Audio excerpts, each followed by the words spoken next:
You're just too good to be true. Can't take my eyes off you. You feel like heaven to touch. Oh, I want to sleep with you in a rabbit hutch.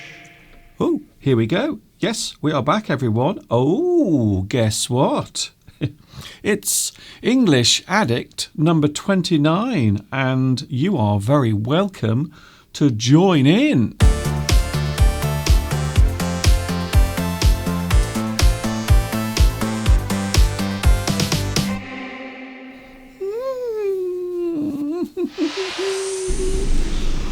It's a beautiful day. It's very cold. It's only 1 degree at the moment outside. It's freezing. However, here in the studio, because of all of my lovely bright lights, it is nice and warm. Hi everybody, this is Mr. Duncan in England. How are you today? Are you okay? I hope so. Are you happy? I hope so. Here we go again. It's another live stream. For those who don't know what this is, maybe you are feeling a little bored on a Sunday, and maybe you are just thinking to yourself, I think I will have a look on YouTube to see what's around. Well, this is one of the things that is normally around on Sunday. Live English with English Addict every Sunday, Wednesday and Friday from 2 p.m. UK time. Oh yes, 3 times a week. You can help yourself to improve your spoken English and also your listening English as well. That's the reason why we are here. I suppose the first question should be, what mood is the Queen of England in today? Is she feeling happy, or is she feeling a little grumpy? So what do you think? Do you think the Queen of England today is feeling happy or grumpy? Happy? Or grumpy? What do you think? So the Queen of England, what is her mood today? I think her mood is going to be a little grumpy. I don't know why. No particular reason, but I would imagine the Queen of England today is feeling a little bit grumpy. What about you? How are you feeling today? How has your week been? How has your weekend been? Yes, because we are still in the weekend. The weekend hasn't ended yet because it's Sunday.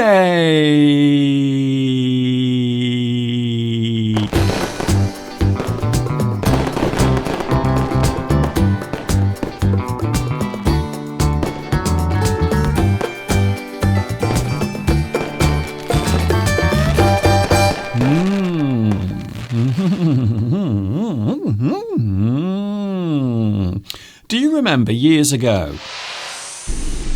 Do you remember years ago when you used to have one of those old radio receivers? Not like nowadays when everything is digital, but in the olden days we used to have radio receivers and you had to tune them in. You had to tune them in. You had to go. You couldn't get the radio station clearly, so you had to tune in your radio set. However, nowadays, of course, we have lots of lovely digital technology. We were out in town yesterday having our usual Saturday meal, and in the centre of Much Wenlock there was a stall. When we say stall, we mean an area or something that has been temporarily set up to sell something.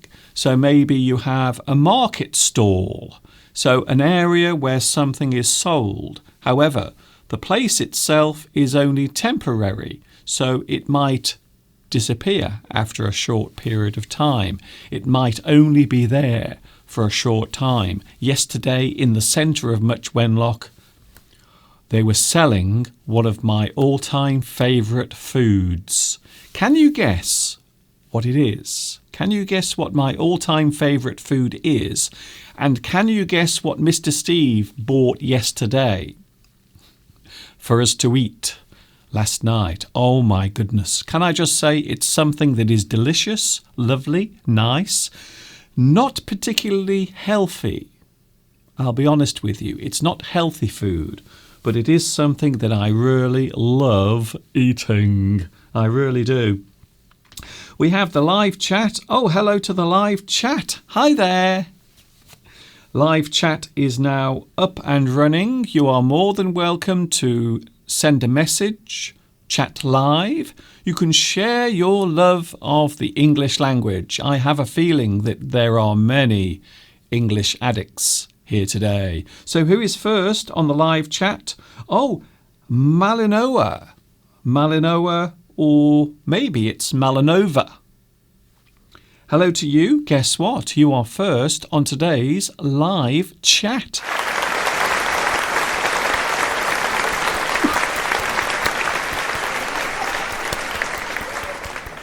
Can you see how excited I'm feeling today? I don't know why. I'm in a good mood. Maybe it's because if we have a look outside, look outside today. It is absolutely glorious. It is sunny. The sky is blue. Everything is looking rather nice today. And there is another view that is looking out of my studio window right now over towards Shrewsbury. And you can see the sun is out. Everything is looking rather nice. It is, I suppose you would describe this as a crisp day. Crisp. So it's cold, sunny. However, it doesn't really feel too unpleasant, and it certainly looks nice today. So there is the view outside right now. It is a bright and sunny Sunday, and I hope wherever you are, your Sunday is going nicely as well. I really do. We have lots of things coming today.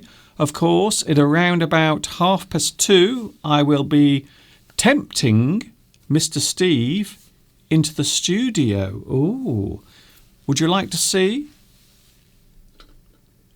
Do you want to have a look? So here it is. So here is the thing. Oh, what a lovely sound. Here is the thing that I'm going to be tempting Steve with today. Look at that. Can you see what it is? It is a chocolate brownie. I happen to know that Mr. Steve loves chocolate brownies. They are not very healthy, but just like the other thing that we ate last night, it is very delicious. So that is what I will be tempting Mr. Steve into the studio with today, because Steve is quite shy. You might not realise it, but Mr. Steve is quite a shy person, especially when he's sitting on the toilet.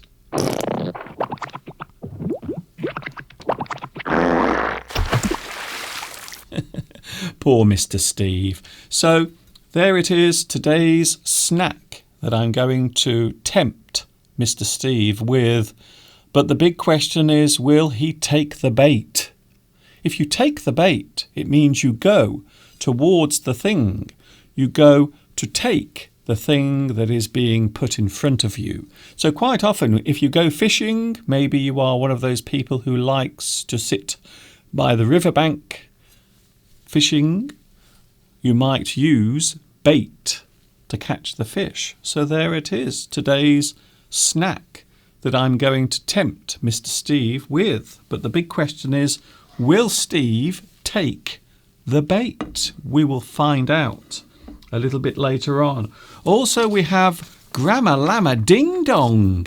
Yes, even though Mr. Steve is coming on today, we are still playing our game, our new grammar game called Grammar Llama Ding Dong. And today we are looking at these particular words, the differences between these words. And I will be testing you on your knowledge of these words later on. with our brand new quiz called Grammar Llama Ding Dong. So all of that coming later on. What else do I have to talk about? Oh, I suppose that you might also be talking about... Oh, yes, I know. We are talking about words and phrases that can be connected to having an accident. Dear, I don't like the sound of that. So words and phrases that can be used when you are maybe suffering from an injury, maybe something that has hurt you, maybe something that is making you feel unwell, maybe something that has happened unexpectedly. So today we are talking about words and phrases connected to having an accident. I don't like the sound of that. Also later on, yes, we'll be having a look at my all-time favourite food. The thing that yesterday I went into town and Mr. Steve treated me to something very nice. We'll be having a look at that later on as well.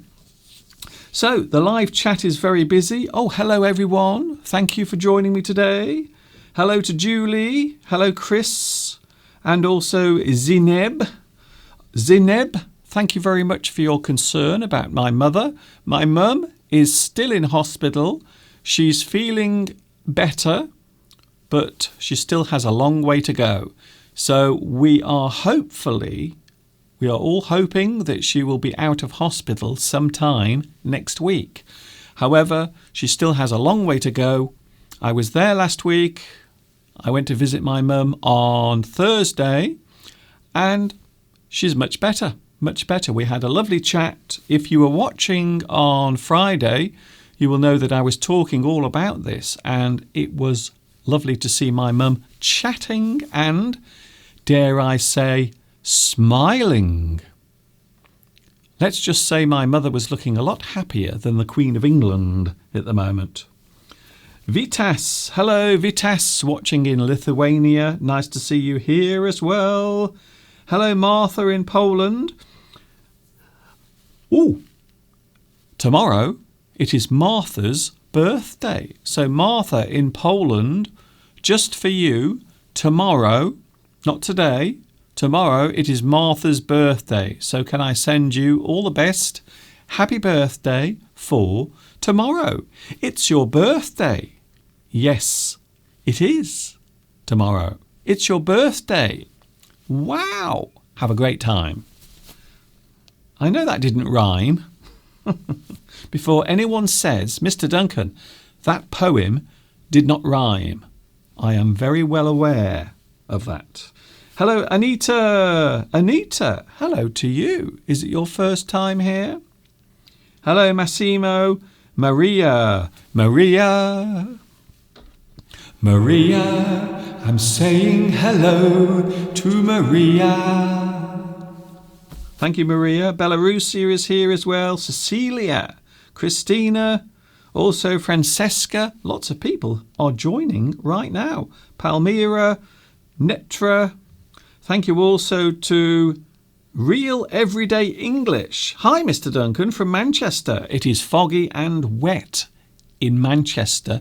Here it's not too bad. I must be honest with you. It is lovely outside. The weather is quite nice. So there it is at the moment. A live view looking out of my studio window. And it's looking rather nice outside. I don't know what the weather is like where you are because I'm not there at the moment. Some of you might say, thank goodness for that. I wonder what it's like living with Mr. Duncan. That is what some people ask. Can I just say, it's not easy. Ask Mr. Steve later. So when Mr. Steve hopefully comes on here later, ask Steve what it's like living with me. And I can guarantee he will give you a very honest answer. He will. So happy birthday for tomorrow to Martha in Poland.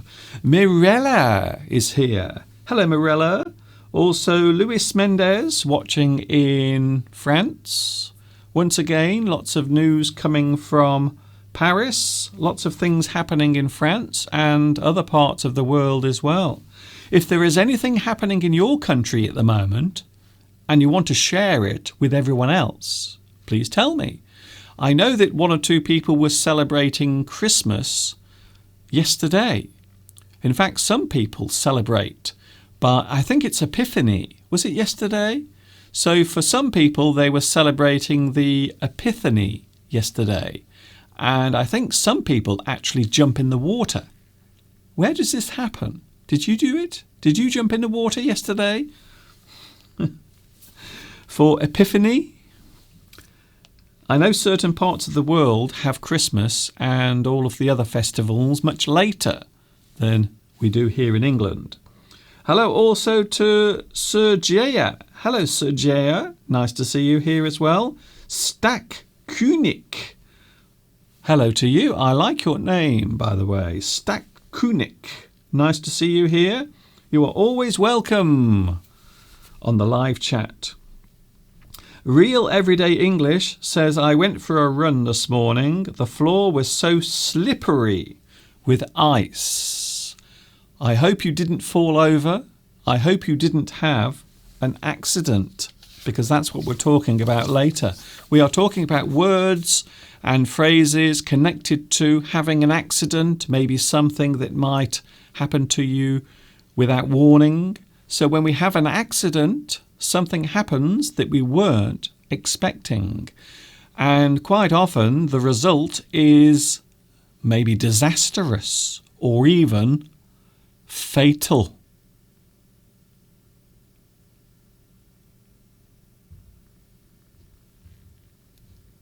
I don't like that. I don't like it at all. So accidents, words and phrases. Also another thing I might ask Steve later. Do you ever worry about your health? I think as you get older, you become more obsessed with your health. In fact, I know for sure that Mr. Steve and sometimes myself, we worry a lot about our healths. So we often think that we have maybe a serious illness or a serious disease. I always find things on my body. Maybe I'm sharing too much information here, but sometimes I find things on my body, maybe a spot or a little boil or maybe something that I wasn't expecting to see, and I get really worried about it. I always think it's something really serious, but then a couple of days later it vanishes, or maybe it goes pop and then it's gone. And then my worry subsides. However, you do sometimes get aches and pains, and maybe they last for 2 or 3 days, and then you start thinking too much about it. You might be a person that could be described as a hypochondriac. Look at the size of that word. That is a really big word. It's so big, I can just about get it on the screen. Look how big it is. That's a very large word. So a hypochondriac is a person who often worries about their health. They always think that there is something serious wrong with them.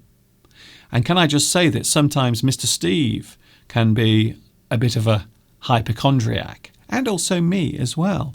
But I think as you get older, you start to become more concerned with your health. You start to think that every time you have a pain, maybe in your back or your shoulder, or maybe you find a strange spot on your body, you always think the worst. Some people are hypochondriacs. They really are. Hello also to Massimo. Hello, Massimo. Mr. Duncan, what is a rabbit hutch? A rabbit hutch is a place where you keep a rabbit. So if you have a pet rabbit, you might keep it in a little house, and we call it a rabbit hutch. Nasir, hello sir, we are feeling pretty good. Love from Pakistan. The other day I sent a big hello to Pakistan, so I'm going to do it again. Hello, Pakistan. If you would like a big hello for your country, let me know. No problem. It will be my pleasure. Cecilia likes the word grumpy. I think at the moment it would be fair to say that the Queen of England might be a little bit grumpy. Lots of things happening at the moment in the Queen's life and family. So I would imagine at the moment the Queen of England is feeling a little bit grumpy. I think so. I really, really think so. I do. I really think so. That's what I think. Hello also to Sally. Sally. Sally. Down by the alley. She's looking for a place to go. Grammar Lama Ding Dong is coming later. Don't worry, it will be here. Our new quiz where I test you all about and on your grammar. And that's what we're looking at today. The differences between these words. And I will be testing your knowledge of the use of these words a little bit later on. And I think today we might have Steve also joining in. Would that be good? Maybe not. Palmyra. Thank you, Palmyra, for saying hello. Hello to the old and new classmates. I have a strange feeling that there are lots of people here who don't normally watch. So, yes, we might have a lot of new viewers here today. Ooh, exciting. Axanth. Hello, Axanth. I haven't seen you here for a long time. In Spain... Mr. Duncan, since Spain in the work right now, I'm not sure what that means. In Spain, are you at work? I think that's what Axanth is saying. So at the moment, a lot of people are working on Sunday. And this is something that it's very easy to forget, that there are a lot of people who actually work on Sunday, including me. Look. I'm here now, having to work. I have no choice. Tomek is a little bit angry with me.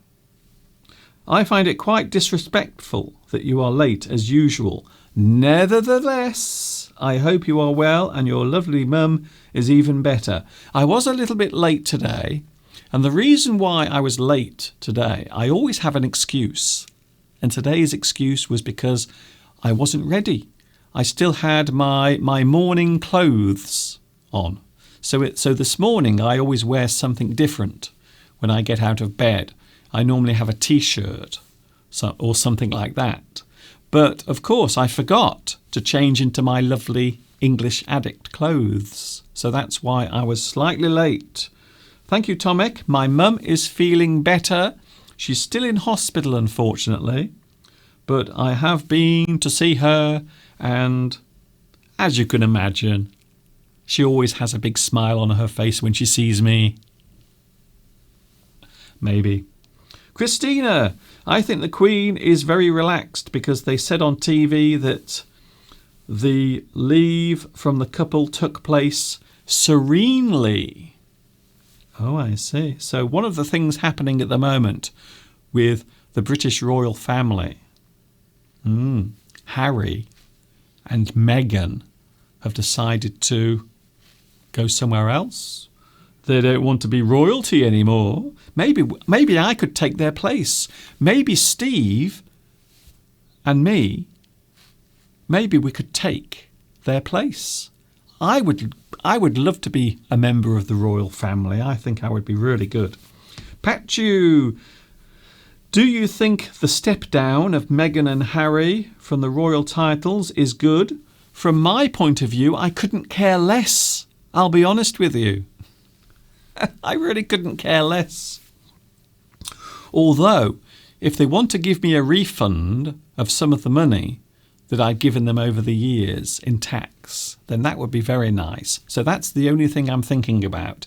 So Harry and Meghan, if you could please send some of that money to me that you want to give back to the people of the UK, I would be very pleased if you could do that. Just, send it to me. Maybe just put it through my door. You don't have to pop around and say hello. Just put it through my letterbox. Hello, Chris. Hello, Tomek. Hello, Anna. Tea cakes. Is your favourite food tea cakes? I like that. That's a very good idea. However, it isn't. I am going to reveal to you now what my favourite food is, and it happens to be the thing that Steve bought yesterday as well. Steve bought some of it in town yesterday. Here it is. Here is an excerpt from one of my full English lessons where I talk all about one of my all-time favourite foods. Talking of food, we will also be tempting Mr. Steve into the studio as well. If you are a regular viewer, then you will know that I love food. Can you guess what my most favourite snack is? The thing I like to nibble on the most? The one food I often get a craving for? OK, I will tell you. My most favourite snack is cheese. Yes, it is true. I love to nibble on cheese. There are many reasons why I love cheese. Firstly, there are so many varieties. So many flavours of cheese, from mild to extra mature. Cheeses can vary in shape and colour too. Some are round and white, while others can be square and red. Some cheeses have a strong odour.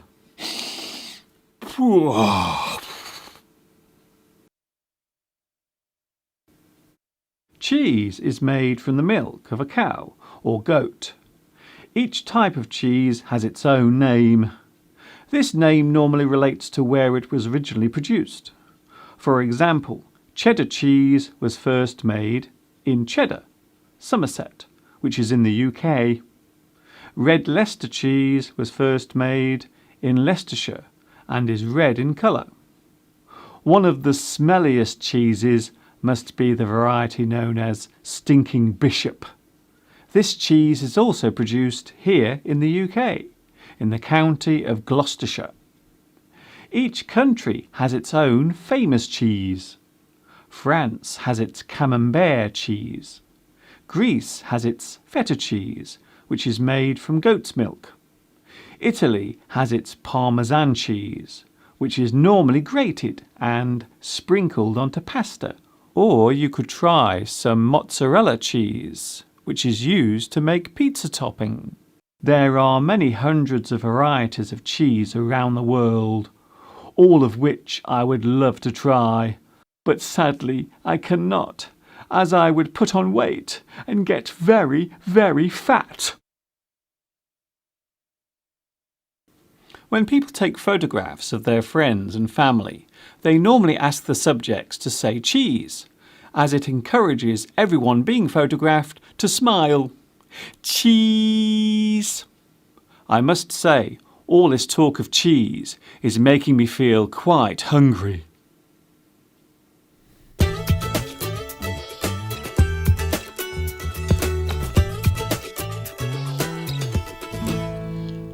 So there it was, an excerpt from one of my full English lessons, and also a very good opportunity to tell you all about my favourite food. Oh, I could just eat some cheese right now.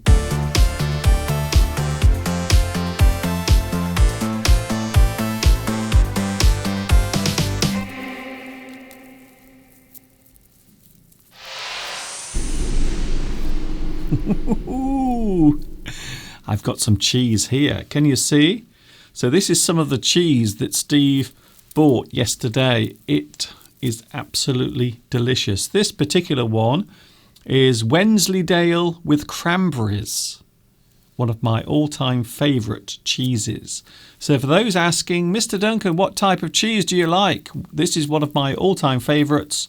Wensleydale, which is a very creamy, very milky cheese with cranberries inside. So they have actually added cranberries to the cheese. And this one is very delicious. What is your favourite cheese? Which cheese do you like? Here he comes then, hopefully. Hopefully we will be able to get him into the studio. It is time now to tempt Mr. Steve. And today, this is what we have today. Can you see it? We have a lovely piece of chocolate brownie. And this is a sponge that contains a lot of cocoa and also pieces of chocolate as well. And it's very, very sweet. So this is what I'm going to tempt Mr. Steve with. The big question, of course, is, will Mr. Steve take the bait? So now I will go over to the other side of the studio and I will leave this here for Steve. But the big question is, will he take the bait? So there it is. Just give me a moment as I move across, and everyone be very quiet because Steve is easily startled. He is, because he's so shy. Wait, let's do it now. Shh.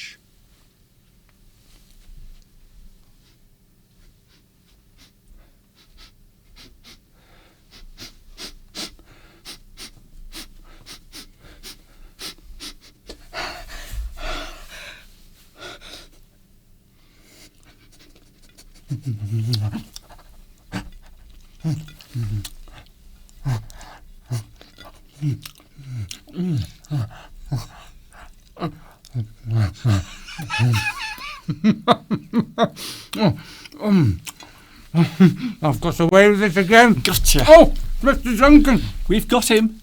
Everybody, we've caught Mr. Steve again. We've caught him. You've tempted me onto the live stream, Mr. Duncan. Would you like a drink of water? Oh, these are very nice. What's that? A brownie? A chocolate brownie. Oh, well, I happen to know that you like chocolate brownies, so that's what we do. You see, we like to tempt you. We like to seduce Mr. Steve onto the live stream. Oh, that was. Have you got another one? Do you want another one? I've only got one. You can have a piece of cheese. Oh, I was just talking about this. Save that for later. Hello, everyone. Have I got chocolate round my lips? Let's have a look. There we go. Let me just wipe it. There you go. Thank you. I've been working very hard, Mr. Duncan, while you've been... You don't have to shout. Lazing around on this live stream. I'm not being lazy. He tried to push me over again. No, it's just blocking. I'm blocking the camera. It's technical. I have been. Do you remember we had to have another load of logs delivered? Logs. For the fire, because we've used up. We usually only use one load of logs a year. I can smell the fire now. But we ran out of them because we've had it on a lot more this winter. This is true. So we had another half load delivered, probably about 150 logs. And I have, Mr. Duncan just threw them in the garage, or garage, if you're American. Okay. And I have just put them all into the log store, Mr. Duncan. Well done. I tell you, it's hard work. My back is aching. What do you want, a medal? But That's of course, what we say, isn't it? Because of course the problem is burning logs on a log burner these days is considered to be a little un-environmentally friendly. Yes, it's funny because they said that back in the 70s and 80s, Okay. 1970s and 1980s, that you couldn't burn any fossil fuels on an open fire in your house because it contributed too much to air pollution. Which of course is right. We used to have very bad air pollution, particularly in London in the 50s. Thousands of people used to die every year. Further back than that. Yes, that's right. There was a particularly bad episode in the late 50s. Yes. When in 1 year something like 10,000 people died of respiratory problems caused by all the smokes from coal fire in factories, power stations. So we had the Clean Air Act which came into force, I think, towards the end of the 50s, 1950s. Okay. But now, of course, suddenly probably about 10 years ago, 15 years ago, they suddenly said that you could use log burners now because there are a new generation of log burners that are supposed to be a lot cleaner. Okay. And don't put so many particulates. Particulates. This is great. If you're going to use these big words, could you write them down? Into the atmosphere. But of course, everybody started putting them because it's very fashionable to have a log fire again. Well, the thing is, wait there. But the thing is, Steve, that having a log burner means that you are self-sufficient with your heating. So imagine if you had an electric heater and then you lost your power, you lost the electricity, or you had gas heating and then the gas went off. So if you have logs to burn, then I suppose you always have some guaranteed heat. However, a lot of people think that these days you should not be burning logs. In fact, wait there, Steve, I'm just about to do something. You have to sometimes let me do things because we have a format. I know one person who might be very annoyed. About what? About the thing we're talking about. Burning logs. Burning logs, yes. The neighbours. You know who? How dare you? Dear me. I just wish you'd let me do something. Wait there, Steve. I'm going to do it again. Listen. Now listen very... Don't say anything. There is one person who might be very annoyed at us burning logs. How dare you? Greta. Greta's not going to like it. Well, do you think she wouldn't like it? Wouldn't she see it as environmentally friendly, burning sustainable logs? Well, she comes from a Scandinavian country where they burn lots of logs. All their houses are made of wood. Scandinavia? Doesn't she come from a Scandinavian country? This is your hole. I think isn't she from Sweden, something like that? No, don't ask me. You're telling us. You're telling the world this. Well, I know I was asking you to see if you knew. So in Scandinavian countries, they have a lot of houses built out of the indigenous tree species, so log cabins. Okay. Lots of houses made of logs. I should imagine, as long as you're planting trees, it's okay. But the problem is, in towns, you don't want lots of smoke because it's bad for people's Well, I don't think you want respiratory systems. I don't think you want smoke anywhere, do you? Well, it's all right in the country because it's not going to build up so much. But anyway, we've got them. That's it. Try telling that to people in Australia, where literally. Well, I'm not. Yes, but that's that's not a fire in your house, Mr. Duncan. There's quite a big difference from setting fire to millions of hectares of natural forest.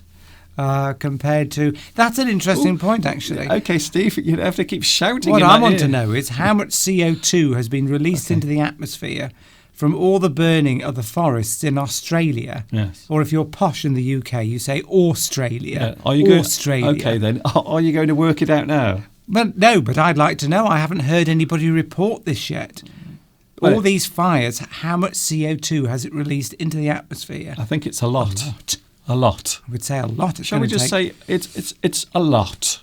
I think so. So everyone, we are all aboard. We are all aboard the Steve train.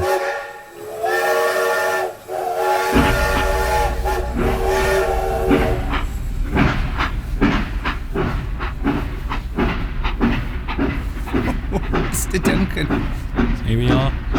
All these new sounds. Oh, OK, then don't draw attention to it. Casey Jones, Steamin' and a Rollin'. Do you remember that show, Mr. Duncan, when we were growing up? No. Black and white show from America. You look it up. Casey Jones, Steamin' and a Rollin'. Casey Jones, steaming down the track. Casey Jones, steaming and a Rollin'. Da da da da da da da da da da. Something like that. I was just thinking last week how all of my viewers are dropping off now. We seem to have fewer and fewer viewers. I think I know the reason why. You look it up. It's a great... I don't know how they used to get so many episodes every week just from a train going down a track. Some weeks they'd be attacked by Indians.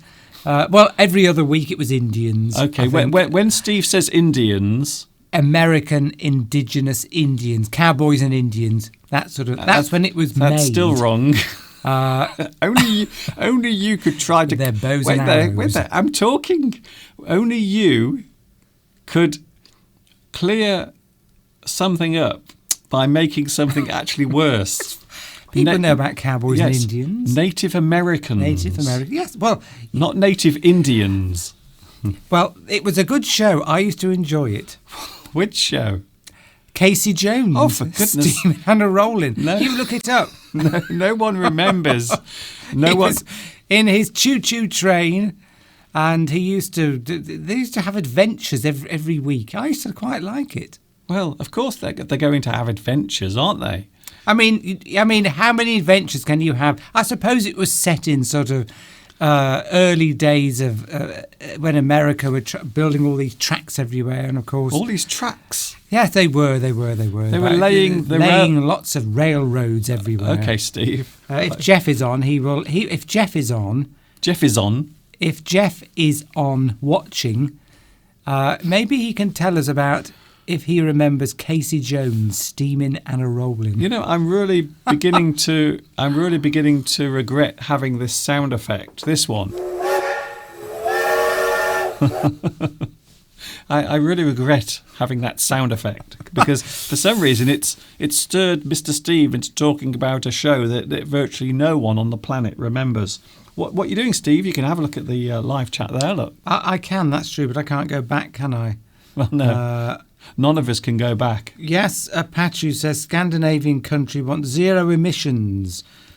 Yes, so do we. We've said we're going to have zero emissions, which I think is a responsible thing to do for us in the West because we started the Industrial Revolution off. Yes. So we've always got to now be making amends for, in a way, because we did create all this pollution in the first place. We? What you mean the English? Well, yes, the West. I'm talking about developed countries. I was going to say it. It seems a little unfair just to blame the English. Well, I wasn't for all the pollution. Well, we did start the Industrial Revolution here in Ironbridge. Okay, then. But if we hadn't started it, somebody else would have. Yes, but my point is that now we've started it. We've used up a lot of these resources, so it's our responsibility now to show the rest of the world how we can clean up our act and use more sustainable forms of energy like solar, wind. Yes. And in fact, now in the UK, something like 26%, which is a phenomenal figure, yes, of our energy now comes from wind power. Okay, then. So we're making lots of progress, but we've got to get to zero. Steve, I'm just going to ask you now to reel in all of the things that you think, all of the thoughts that are popping up in your head. I've caught a big fish. Oh! Yeah. Wow. So this is the final time you'll see Mr. Steve today. I'm all excited today, Mr. Duncan. Maybe forever. Excited. I don't know why, I just am. I don't know why you're excited. It's very unusual. Take advantage of it, because I don't usually have this much energy. Yes, if only... But what I was going to say, Steve, is you can't really get rid of emissions because even we have lots of emissions, especially Mr. Steve.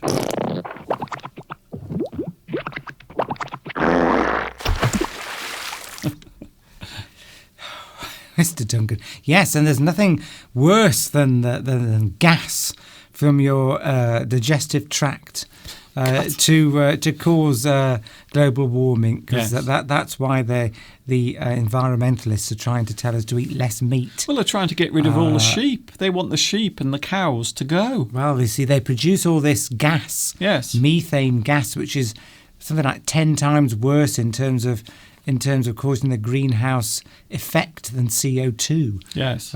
So, you know... Yes, well, we hardly eat any meat, do we? I think, actually, environmentally, we're very good as a couple.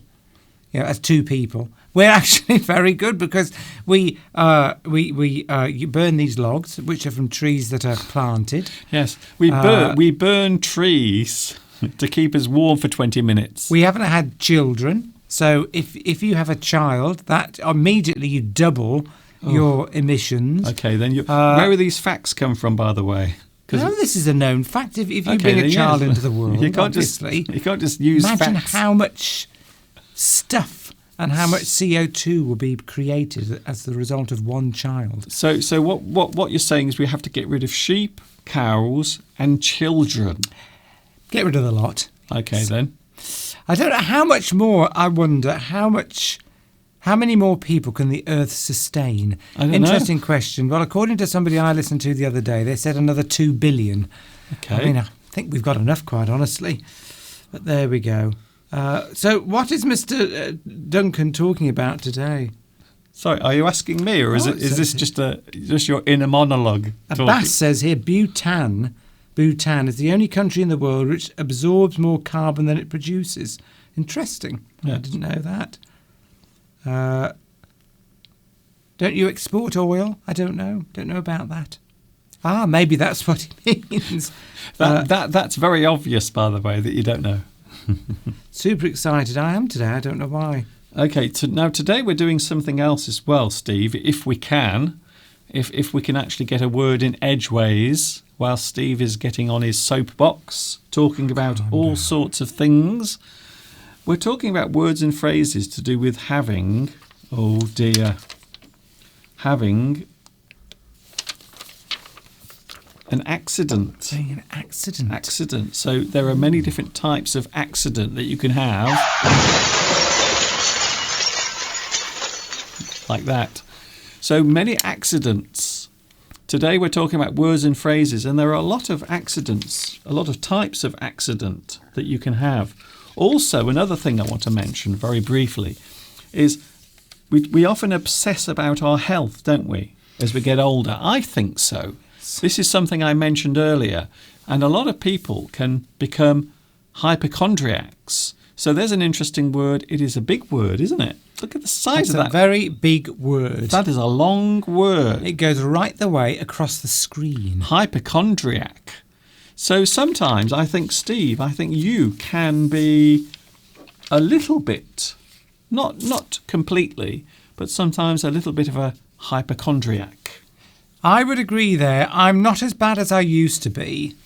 Okay. But I used to be a bit obsessed with my health. I think we probably all go through phases like that. But yes, I don't worry about it so much now, because a lot of the time you think you're ill, you're not. And what's the point of worrying? If you think there's something wrong, go to the doctor. If he tells you you're all right, forget about it and get on with your life.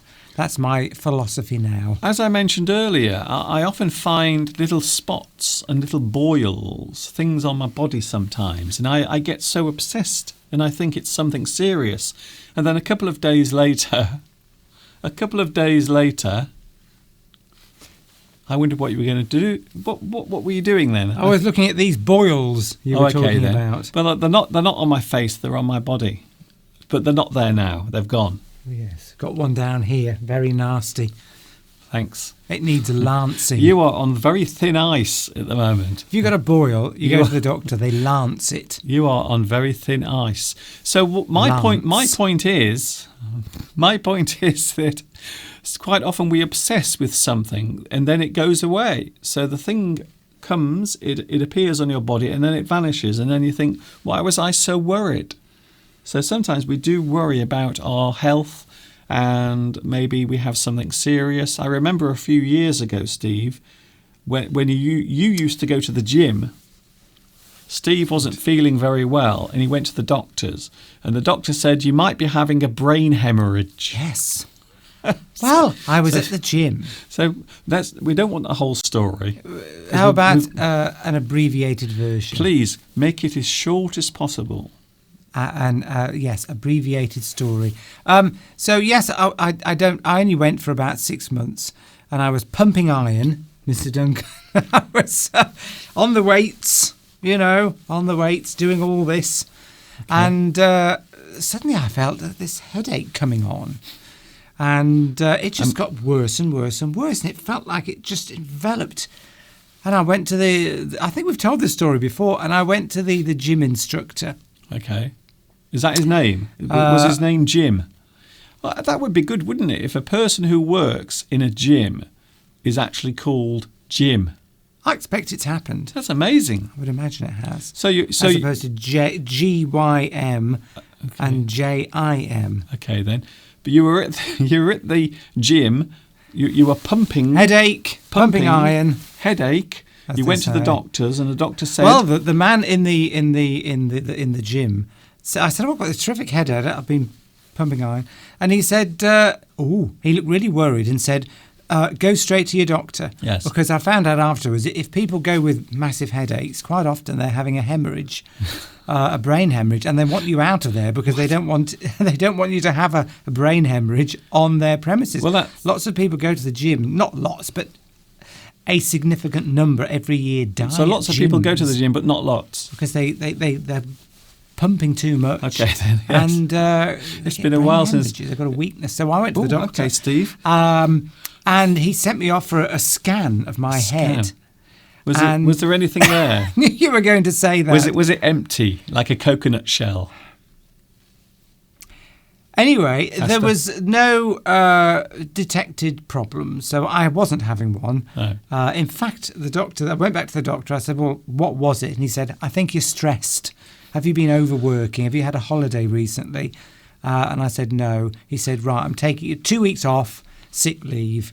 And I was better after that. Yes, I think Steve just wanted some time off work, to be honest. Hypochondriac, yes, somebody who constantly worries about their health. But I do like that the fact that the person in a gym sent you away as quickly as possible. He looked really worried. Because I think he was hoping that you would collapse outside in the car park and not in the gym. Yeah, because it can't be very good for business if people are dropping like flies in your gymnasium. It's not a good advertisement. Anyway, I sort of gave it up after that because I didn't really like it. It was too many smelly people, and you have to sit on the equipment afterwards, don't you? Too many smelly people. You're supposed to wipe people are sweating everywhere. You don't know whether they've had a shower.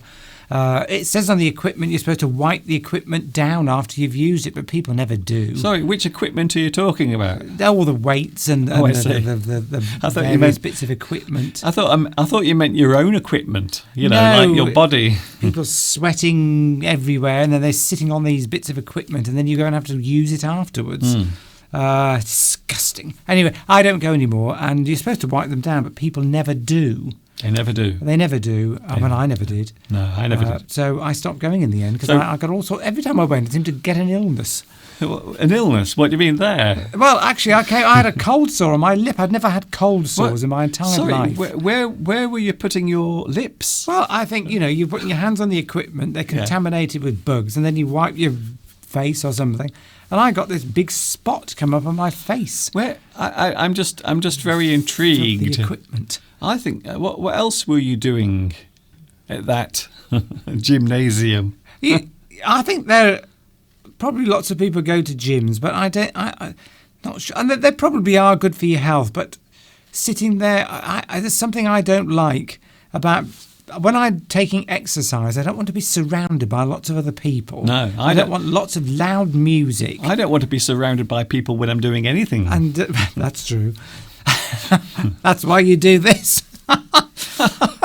Joking. And people watching television. It just doesn't seem a very healthy place to me, a gym. I mean, you've got all these people sweating, bugs everywhere. Okay, then.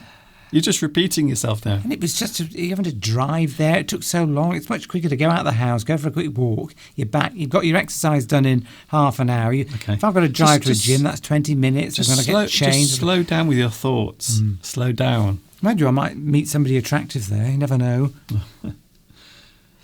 But they might be thinking the same thing, so I don't think you have any luck there.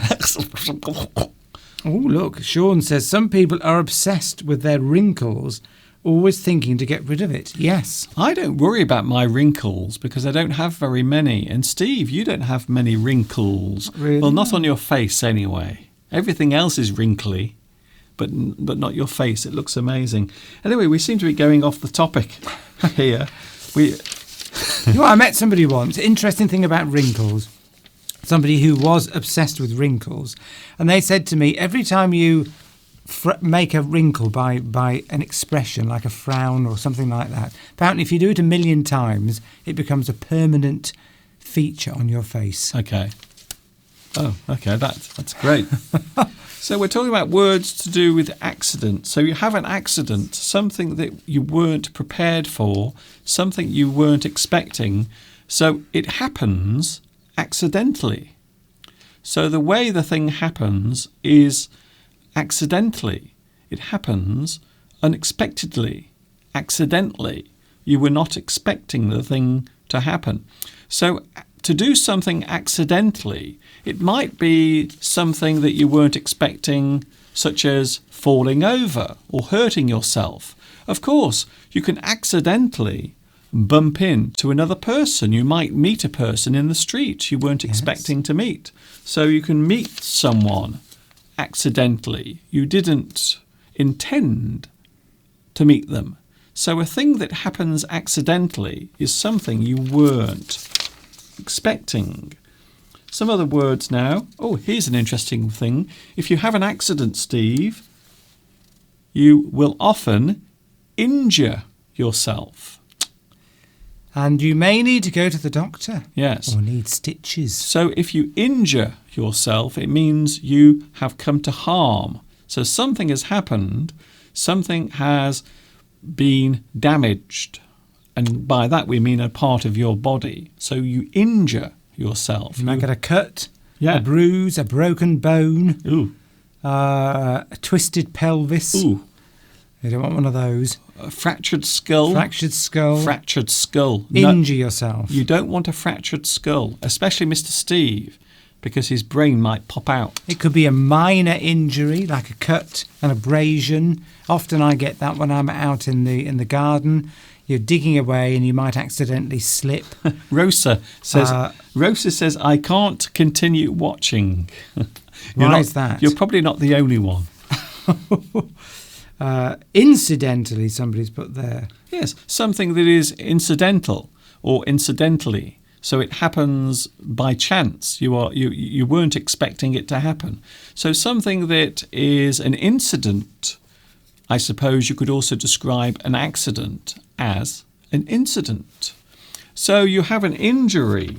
So you injure yourself. So when we say injury, what are we saying, Steve? Yes, you've got again. That could be a cut. If you injure yourself, that means you cause some damage to your body, don't you? Yes, but the injury is the actual thing that has been damaged. So we say an injury. It is a general term to mean the thing that has been damaged. So if you have an injury, it means that is the thing that has been harmed, damaged, or maybe it's been completely cut off. Maybe you are missing one of your arms or an ear. It could be a severe injury. Yes, something a minor injury. Yes. So something severe is something like a broken bone, I would say. Yes. Or you've lost a finger. Or severe injury. Yes. Or maybe you trap your head in a door and it cuts your head off. That's a serious injury. Serious or severe. Normally that would mean that you need to go to the hospital to get it treated. A minor injury, you might be able to treat that yourself or just go to the local doctor. But if something severe, you might incur a severe injury in a car accident. Saturino says, in the movies, after an accident, people will swear. And in real life, I suppose it is normal to swear to their mother or their sisters. Oh, yeah. Well, if you do injure yourself, quite often you will swear because it's painful. So quite often swearing might be a reaction to an injury because it's pain. It's pain. You are reacting to the pain. Yes, I know what Saturino's saying there. In the films, they're going 4-letter word, hell. Okay. I'm going to, in hell. And in real life, people, I don't know, the real life they say to their mothers. Can you give us an example of that? Yes, please don't. Please don't give an example. I want to stay on YouTube for as long as I possibly can. Normal life, swear to their mothers. So they say, what do they say then? Oh, mother. Okay. So is that a cleaner way of swearing? I don't know. If you get an injury? I don't know, Steve, where you're going with this. I'm not sure. Well, I just wanted to know. No. Okay. That's good. There are fewer cars than usual because many categories of cars are no longer allowed to circulate, says Anna. So where Anna is, certain cars are not allowed anymore on the road. Fall. You might have a fall. As you get older, you might find that you have more falls. Because, I don't know why. Have you noticed this, Steve? Interesting. Beatrice, in connection to that, has said, on Friday, she said... She wants us to say if that's the correct way of saying it, which is connected with what you've said. On Friday, I dropped to the floor in my bedroom. So what you would say is, actually you'd say I fell to the floor. I fell, F-E-L-L. But in fact, Beatrice, you had a fall. Yes, so you fell, you had a fall. But I suppose you could say you dropped to the floor as well. You dropped to the floor. Or of course... You may have become unconscious, in which case we say you faint. You faint, or you fainted, if it is the past tense. You could say I dropped to the floor, but normally you would say I fell. I fell. That was what you'd normally say, I think. So an accident where you suddenly fall is a fall. You had a fall. So a person might fall if they are trying to climb the stairs. Maybe they fall down the stairs. Hey, look at this. Another connection to... keep that up, Mr. Duncan. T.S. has said that her heart has been injured by somebody. So, yes, so you can... but that's... You're not talking a literal... You're not talking that you had an actual injury, not a physical injury, but maybe somebody... you were going out with somebody, seeing somebody, and then they dropped you and it broke your heart. Yes. I think that's what T.S. means there. You are talking figuratively. Yes. So your heart was... You can damage someone's heart physically or just figuratively. So my heart was broken. You have broken my heart. My heart has been injured. But that just means your feelings. Yes. So did you fall in love with somebody and then they dumped you and you had a broken heart? Sweetness is going as well. I don't know why everyone seems to be disappearing at the moment. Sorry, Mr. Duncan and Mr. Steve, I can't attend this amazing live stream. I have guests that I have to be with. I have to be with them. Bring them on. Bring them on. Okay, Sweetness, don't worry. Lovely to see you. Fall.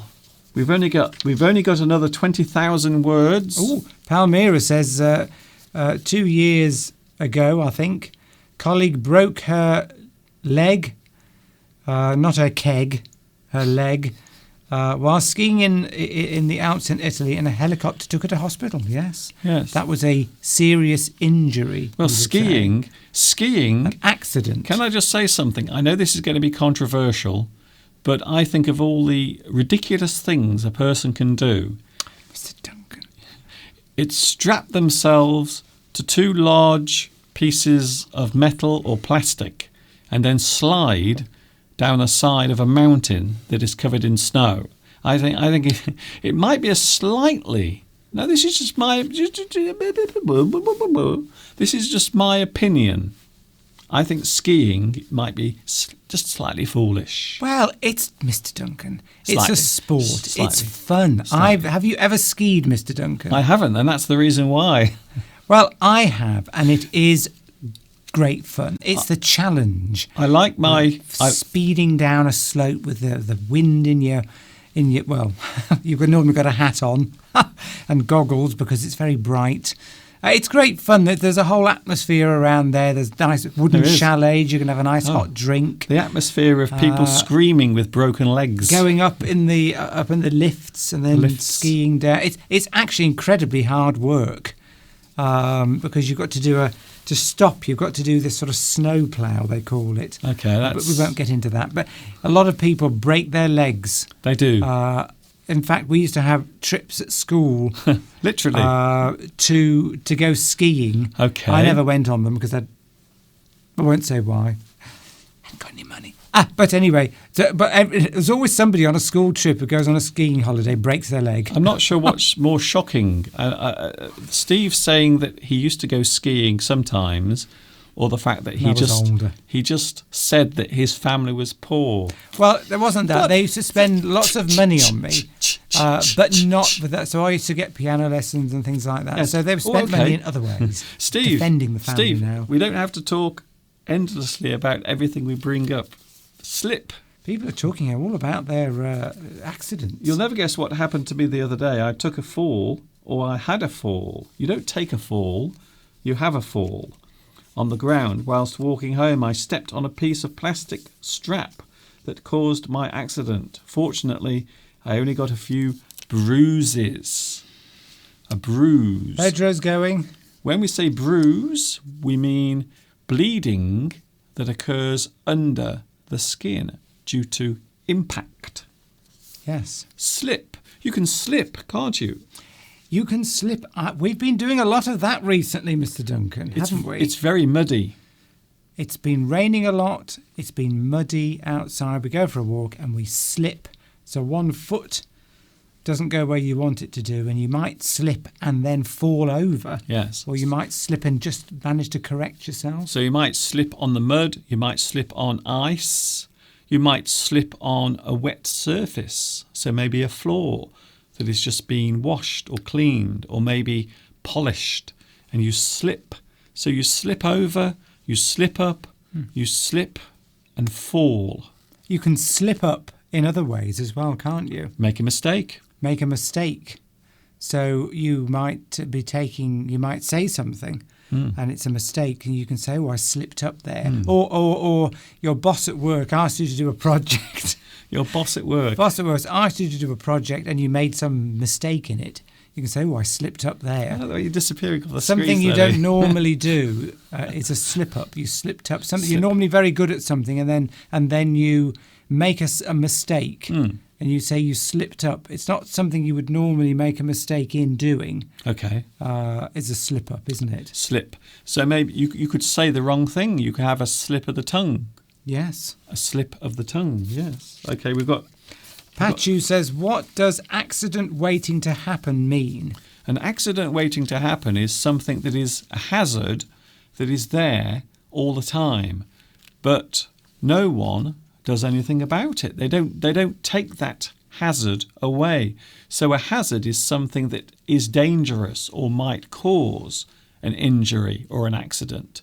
So when we say that something is an accident waiting to happen, it means there is a hazard or something dangerous or harmful that is already there, but no one has noticed it. It is an accident waiting to happen. Maybe if you have a building and maybe one of the doors at the back has been locked, you might say that that locked door is an accident waiting to happen. So if there is a fire, people would not be able to escape from that locked door.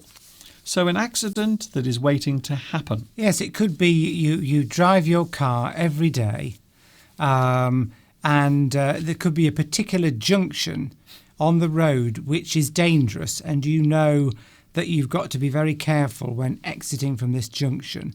And you think to yourself, oh, there should be a sign there or something. But there has never been an accident because due to luck, but you might, it's never happened, but you might say, that's an accident waiting to happen. It's a hazard that everybody can see, or maybe just you can see it, or a few people can see it, but nobody's done anything about it because there never has been an accident. And this happens a lot on the roads where there are accident black spots, for example, places where there are a lot of accidents, usually at junctions and things like that. And quite often we can say on the road that there's an accident wait. For example, if you always drove while you were texting, yes, if you were the sort of person that was distracted and was sending texts or on the phone, you might say that's an accident waiting to happen, because sooner or later the laws of probability will kick in and that accident will happen. Yes. So I think we've explained that. Basically, the thing I said 6 minutes ago. Well, I'm just trying to explain it in different ways. Here's another one, Steve.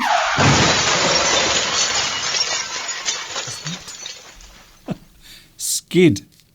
So if you skid, it means you move across the surface, but at the same time you are actually losing control. So to lose control as you are moving forwards, you skid. You skid, you lose control as you are moving forward. So you might skid off the road in your car. You might skid as you are walking. You lose control of your body or your movement for a brief moment, and it causes you to have an accident. We won't talk about this one too much. I'll just say one thing, Mr. Duncan. A skid, I mean, you talk about slip. Okay. A skid is where the slip goes on for a long time, isn't it? Yes. So you have it. It could be a foot, 2 foot, a metre. Okay. And normally it leaves a mark. So a skid leaves a mark. A slip is just a short little.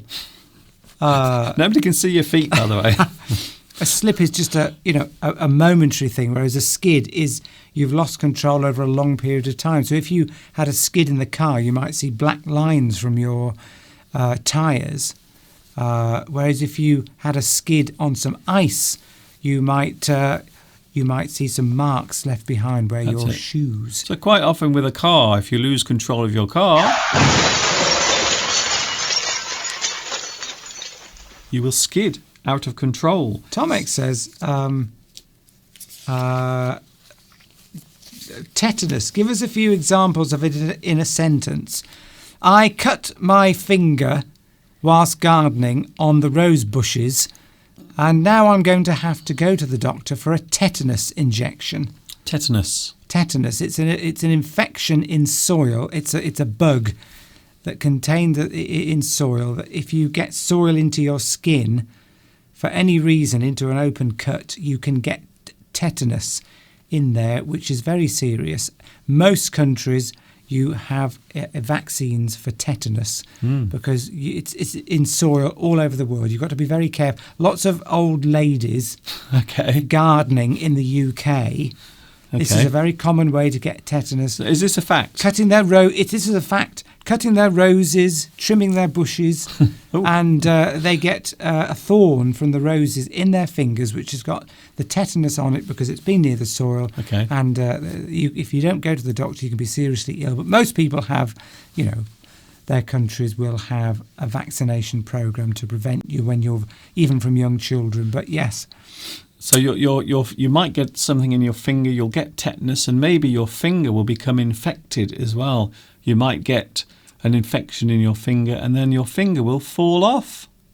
Well, that's not tetanus, that's different. But yes, that's how you would use. People don't get the tetanus very often. It's you get lockjaw. The bug puts toxins into your system, but because most countries have a vaccination program to prevent you ever getting the disease tetanus. So anyway, you would only ever use it in a sentence saying... Tomek has said thank you. That means he understands the explanation. So we can move on. Here's another one, Steve. Stumble. So this is kind of like falling, but you don't fall straight away, or maybe you don't fall at all. You just trip, but you manage not to fall. So you stumble. Stumble. You right yourself, don't you? Yes. So stumble is something where you lose control of your movement briefly, but you are able to regain control. So stumble, you might stumble slightly, and then afterwards you are okay again. Because you might have tripped up on something on the pavement, or there could be a paving slab that's higher than the other, and you're not looking where you're going, and your toe might get caught in, and you just stumble. You stumble. But quite often you don't fall. You stumble. You don't. But then you can use the expression stumble and fall, because you could stumble. You're trying to correct yourself, but then you might not be able to correct yourself, and then you fall. A lot of elderly people stumble. They trip up over a pavement. They can't right themselves, and then they fall. Oh, here's a good one. She stumbled and fell. Okay, Steve, we've got it.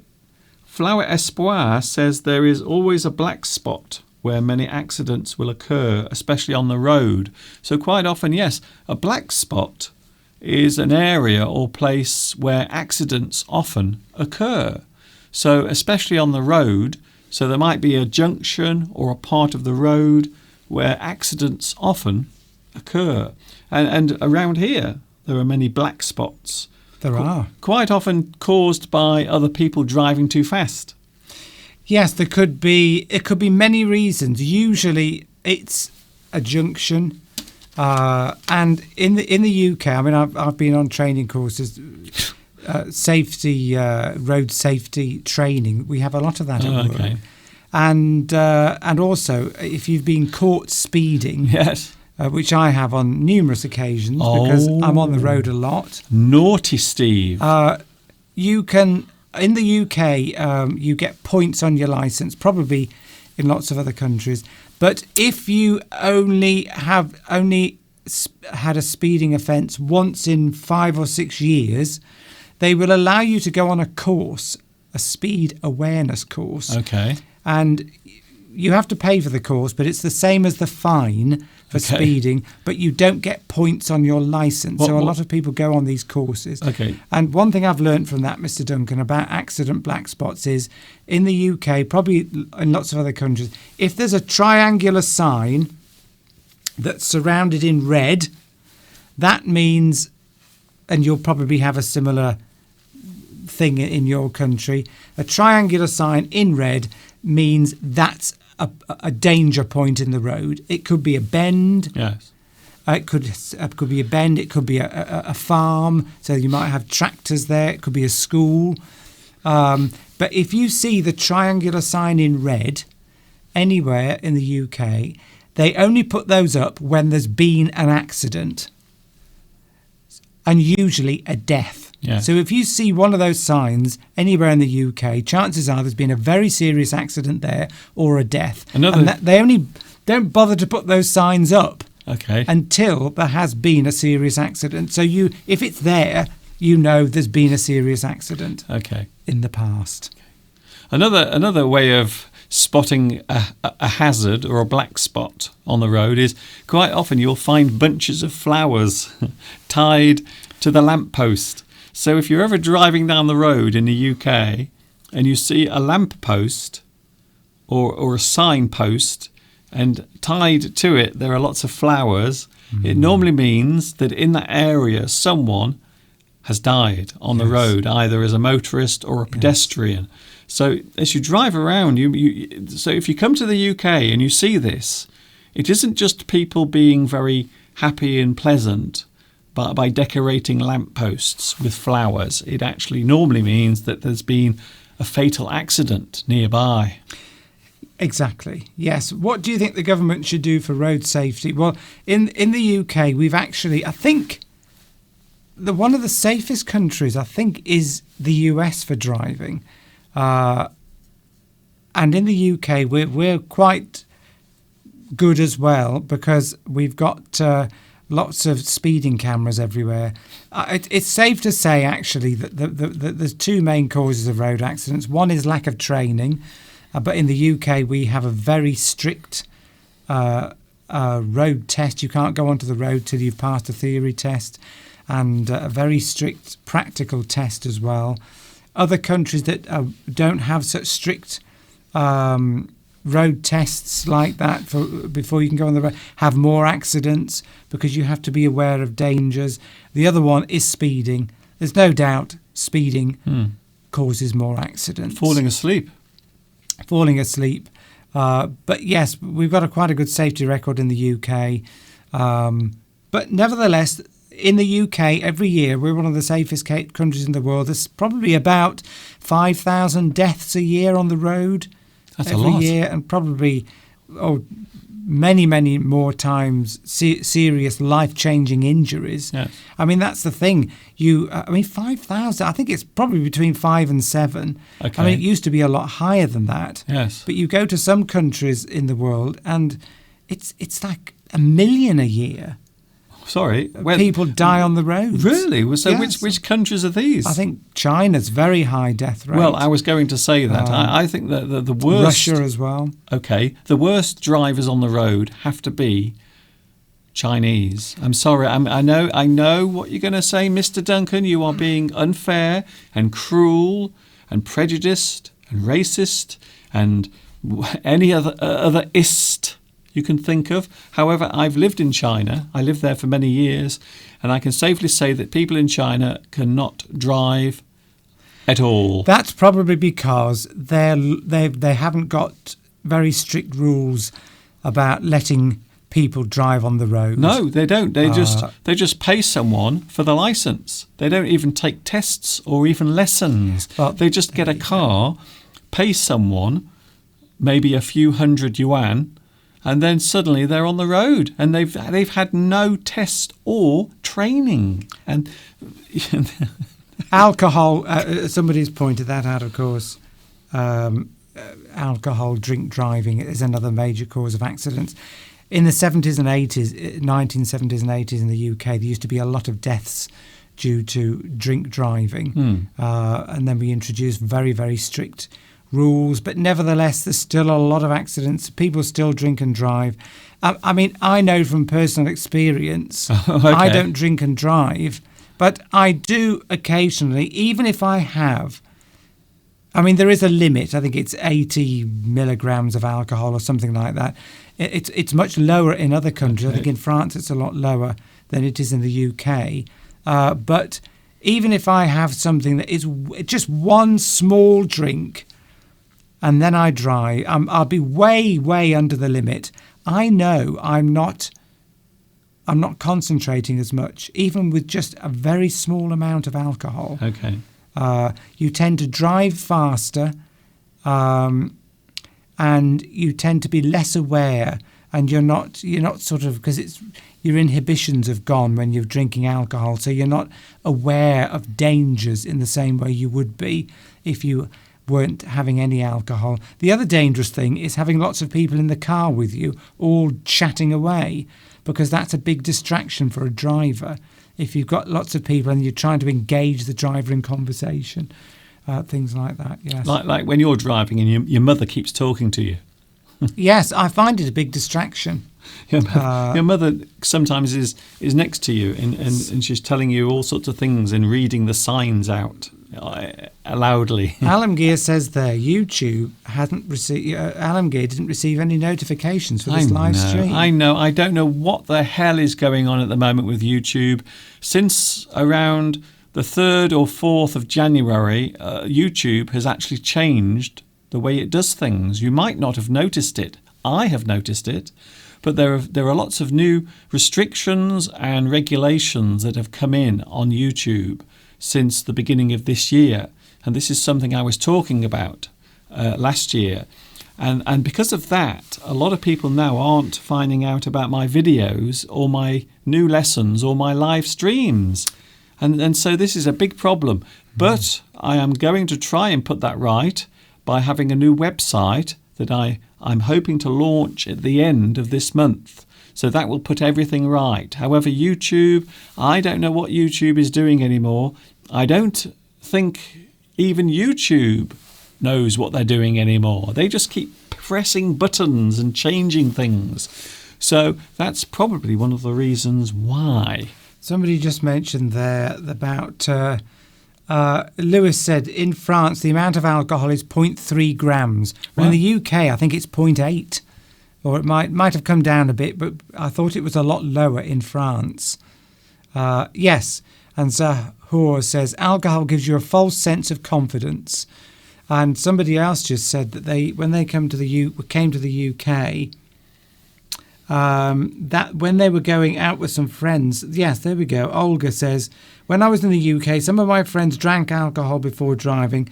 They said they were allowed to drink a bit. Yes, that's true. You can actually have probably a glass and a half of wine, 2 pints of beer, which is quite a lot, low alcohol beer, average at 0.3% beer, 2 pints of that. It depends on what you've eaten. It's as a lot of people have said, it's best to drink nothing. Okay. Because even a small amount, you're not. Your inhibitions have gone. Okay. And you're not as. In fact, I tend to get into more fights with people. You? I've never seen you in a fight ever. I meant on the road, you react more. So if somebody does something, Yeah. I'm more likely to speed and react if I've got even a small amount of alcohol. Okay, good, Steve. Okay, we're trying to move on now because we've got a lot of things still to do. Drugs, of course, is a big problem on the roads Drugs now. is a big problem, yes. Marijuana, lots of people smoking that and then driving. It's a big problem at the moment, in the UK. I could probably do with some drugs to get me through with this, to be honest.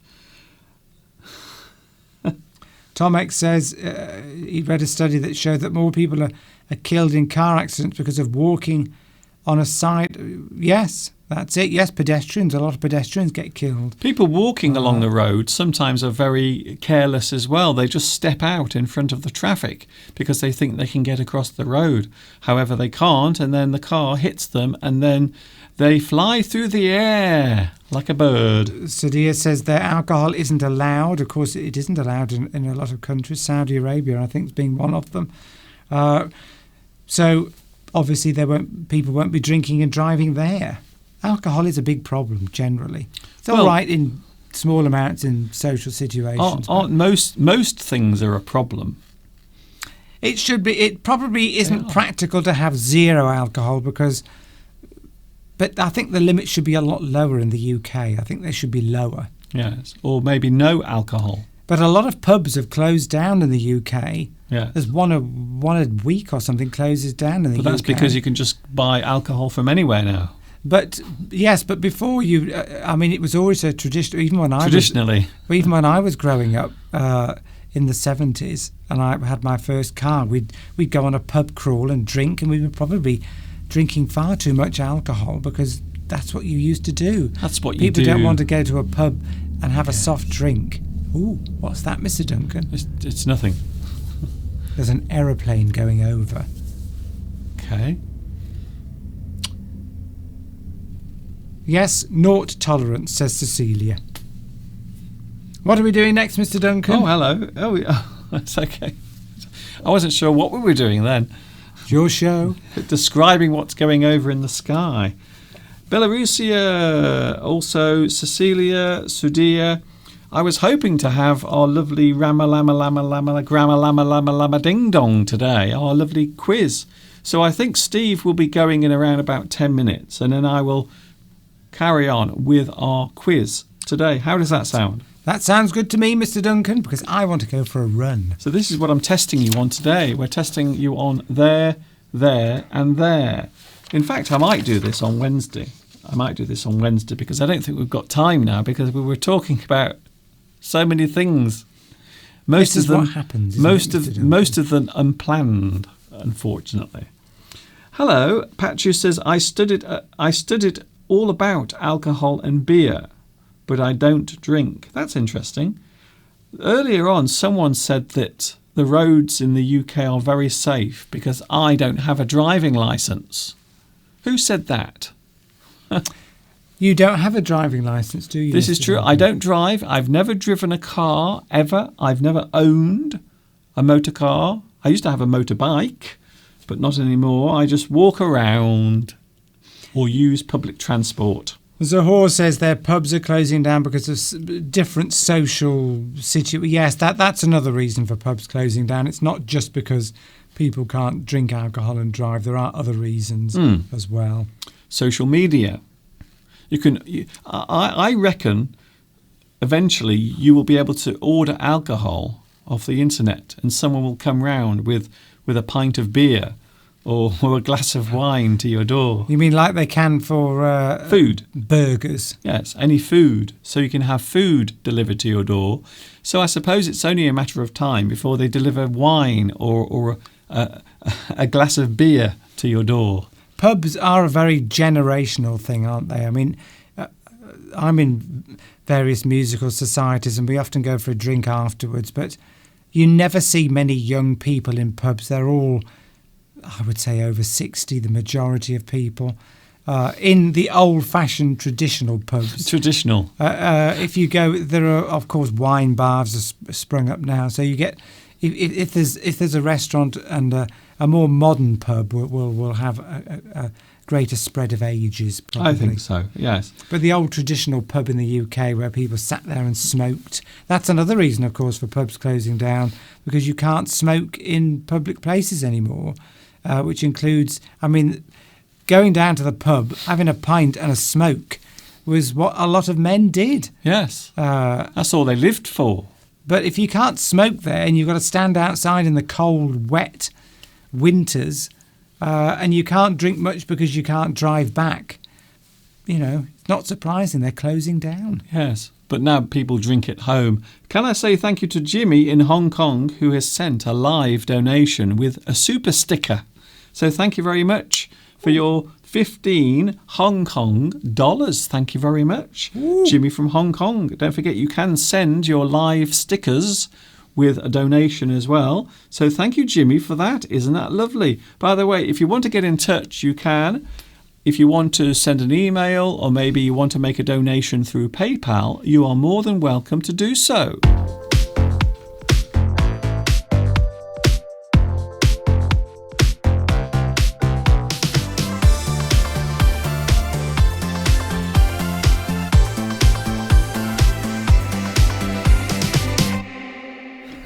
And then she said, there is no way I'm taking those off. Oh, sorry, we're back. Are we back? Oh, I think we are. Oh dear, we're back, are we? Are we back? Are we back? Oh dear. Oh yes, I think we're back. Oh my goodness, I can't believe it. Are we back? Connell's just joined. Hello. Connell, haven't seen you for a long time. Well, we're not... Can't say you're late. There's no absolute requirement for you to have to be here exactly on time. You don't have to be here early. However, sometimes I get a lot of people joining just as we leave, and they get very angry. Thank you, Helena. A few weeks ago, I had an accident with a hint. I don't know what a hint is. I had an accident with a hint at night in a forest. Ooh, what's that? I was alone. First of all, Helena, why were you alone in a forest? Probably going for a walk. Lewis has mentioned he loves walking in the forest, and Irene has agreed with him. What is a hint? Yes. What could that word be? Hint. Accident with a... Hint. Not a tree. I don't know. Yes, what's a hint? Tell us what you mean by a hint, Helen. Sadia says, my country is the safest place to drive because you hardly find any drivers who have had alcohol. But in spite of that, the road accidents are increasing because people don't have driving licenses. Very similar to China. A lot of people jump into their cars, they get a new car or they get an old car, and they jump into it without having any test or any training at all. Incredible. So that's why I think China has the worst road safety record in the world. Have we got anybody from Russia on? I think Russia's probably not far behind. Well, maybe. I don't know. We don't know officially about Russia. So we have to be careful because there are big changes taking place in Russia at the moment. So I have to be careful. I'm not saying anything else. It was Steve, not me. There's a programme, not meaning to be disingenuous, there's a programme that we watch sometimes which is car accidents, showing you videos of car accidents all around the world. It's great entertainment. It is great. It does tell you that there's nobody being seriously injured in these accidents, but you do see it is entertaining to watch car accidents. Okay. It shouldn't be. Have you ever been in a car accident, Mr. Duncan? I've never been in a car accident. It's very frightening. Please don't tell me your long story about your car accident. Please. I won't, but it's very scary. Yes, well, I would imagine it is. I would imagine being involved in any vehicle accident isn't much fun. I've never heard anyone say, I had a car crash the other day and it was hilarious. You what? Say that again, Mr. Duncan. I wasn't listening. Nothing. I was reading the live stream. Okay, then.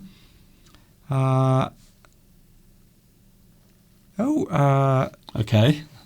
Ismail says hi. I'm on my way from London to Birmingham to attend a wedding. How lovely. Well, are we invited?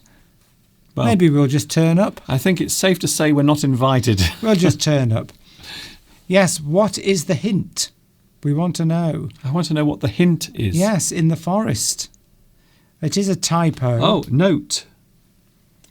An accident with a note. An accident with a note. That's even more confusing. Maths and physics is here. In Pakistan, I think 90% of people are without their driving licenses. Oh my goodness. So I would imagine if you cross the road in Pakistan, you have to look both ways and then look both ways again and then just keep looking. An accident with a like hunt. Saturino says it could be hunt. Hunt? Accident with a hunt in the forest. Very scary. Well, we want to know. What is it? Is it hint? Is it hunt? Well, if it's hunt, there are even more questions I want to ask, like, what were you hunting in the forest? Was it the same thing that Steve hunts for when he's in the forest? What do I hunt for in forests, Mr. Duncan? Christina says, sorry, Mr. Duncan, I have to go. Christina's going now. Everyone's going. But more people are joining, Mr. Duncan. Did you want to do some more words, Mr. Duncan? Mr. Duncan was just berating me. I wasn't berating. I was talking too much. I wasn't criticising you. I was just saying that well, this is an English Addict live stream where we talk about different words. We can quickly go through those. All we've talked about is you. Stumble. You can stumble over your words. We've talked about that if one. If you say the wrong words, or you mispronounce a word, you stumble over your words. Sprain.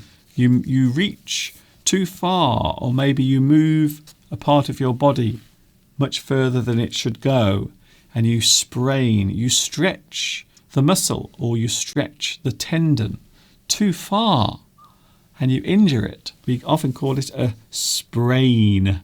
Athletes will often sprain their ligaments or their muscles in their legs quite often. Or your ankle. Your ankle's a common one to sprain.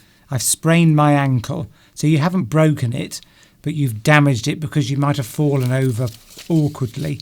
You might have had a stumble and sprained your ankle. I think I'm starting to sprain my back. Yes, a sprain is an injury that you probably requires it to be strapped up, but hasn't actually broken anything. Okay. It's just a soft tissue, what we call a soft tissue injury to ligaments or something. Cut. So you can cut yourself. You might accidentally cut your finger. You might accidentally cut another part of your body, as it were.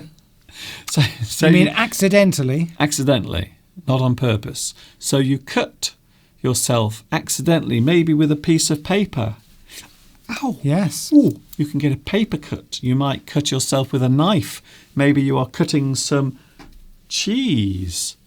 Maybe you are cutting a piece of cheese and you slip and you cut your finger. You slice into your finger with the knife. Ooh, I hate cutting myself. I hate it. I hate it when you slip and you cut your finger or you injure yourself. It's so painful. And sometimes it bleeds for ages. Might need to put a big plaster on it. We can also use cut to mean remove something. You take something away. If you delete something or remove something, quite often from maybe a video or a piece of music, you might remove part of it. You cut. Don't they say that in movie making, when it's come to an end of a scene? That's it. They say cut. That's it. It means stop filming. Stop filming. Cut and paste, of course, yes. These days. You do a lot of that on spreadsheets. That's it. You take a piece of writing out and you move it somewhere else. That's it. Bash. Bash. You bash something. Hit. You hit it violently. Maybe you bash your head. Ooh. On maybe a low ceiling or a doorway. You bash your head. Maybe you bash your elbow. You bash your leg. I fell over and bashed my head on the floor. Ooh, painful. Bash. Yes, a bash. It's a nasty hit, isn't it? Bash. Bash. Normally from an accident. Also, if you hit something with force, maybe a drum, or maybe you are making a sound by hitting it, you can bash something. If you are criticizing someone by saying bad things about them, we can say that you are bashing them. You bash them. You say bad things, yes. Or a very lavish meal, a very lavish party where lots of people are enjoying themselves, a big celebration where there is lots of wining and dining, food is eaten. We can call it a bash. We're having a big wedding bash next week. Yes, if you bash somebody over the head, for example, you might use your fist, or you might use a piece of wood. You could bash a nail with a hammer into some wood, couldn't you? Hitting something. So to bring something to an end as well is cut. Trip.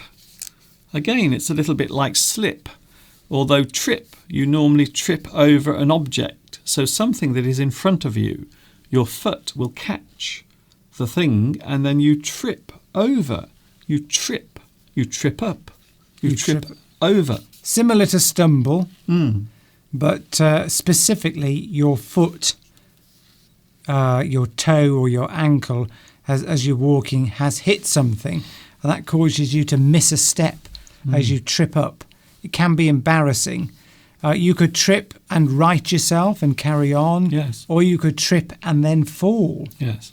So quite often as an accident, because we're talking about accidents, trip means to catch something with your foot and then you fall to the ground. The elderly lady tripped on the pavement, fell over and broke her hip. Mr. Steve tripped on the doorstep and he fell over straight onto his face, as you can see. Break. You can break something. Break your leg, break your arm, break your ankle, break your finger. There are many parts of your body That's a literal break, an actual injury. Yes, you actually break it. Or as Tia said earlier, she had her heart broken, which is a different thing altogether. Yes. So you can stop as well. If you stop doing something for a short time, you have a break. You have a short rest. And in medical terms, if you break your bone, we can call it a fracture. Yes. Fracture. So something that is broken or cracked, there is a fracture. Sometimes in the earth or below the ground, you can have a fracture in the earth's crust, which causes earthquakes. Yes, if you fracture a bone, it's not as bad as breaking it. So you have a crack in it. So the bones don't separate. They just crack. But you would still have to have a plaster on. If you break a bone or fracture a bone in the UK, you normally go to something called the fracture clinic. So that's where they would put a plaster on.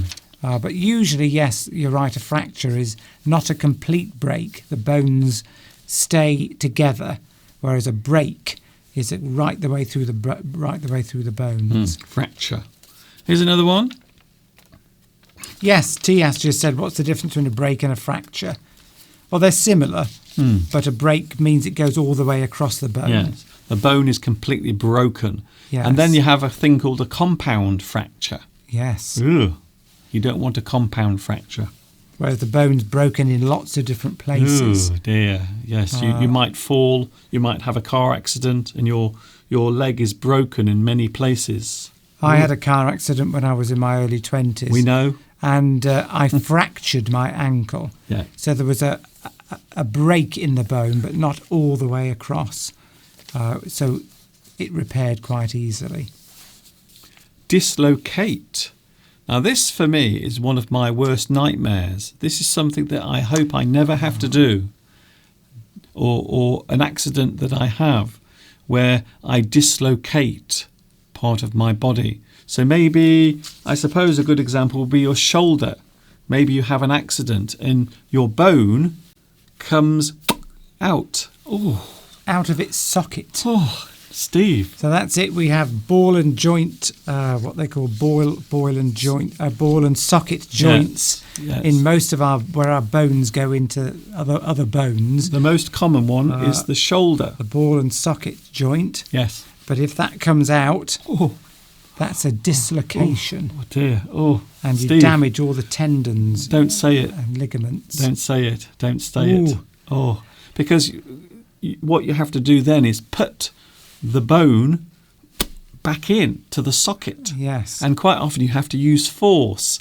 Oh my goodness. Steve. Ooh, I don't like the sound of that, Mr. Duncan. I don't like that. So I hope I never dislocate a part of my body, normally a joint that you pull out. Helen said it was an accident with a deer as she drove through the forest. Oh, a deer. Yes, a deer. So okay, then. Her car, she was driving through the forest and hit that's very common around here. Yeah, we have a lot of deers here.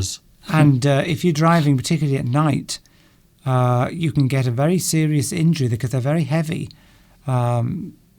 And you have to be very careful. It's why there's a low speed limit on the roads around here, because the deers can spring out from the forests. We drove past a dead donkey the other week. I know.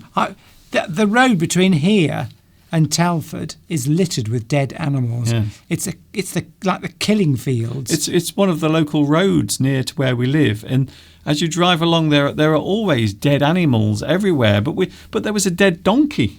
Because as Helen said, well, if you drive through a foresty area, which this is, there are always animals trying to get from one side of the forest to the other. And if the road's down in the middle, then there's going to be lots of accidents. Yes. Well, it would appear that there are some tracks that go across the road.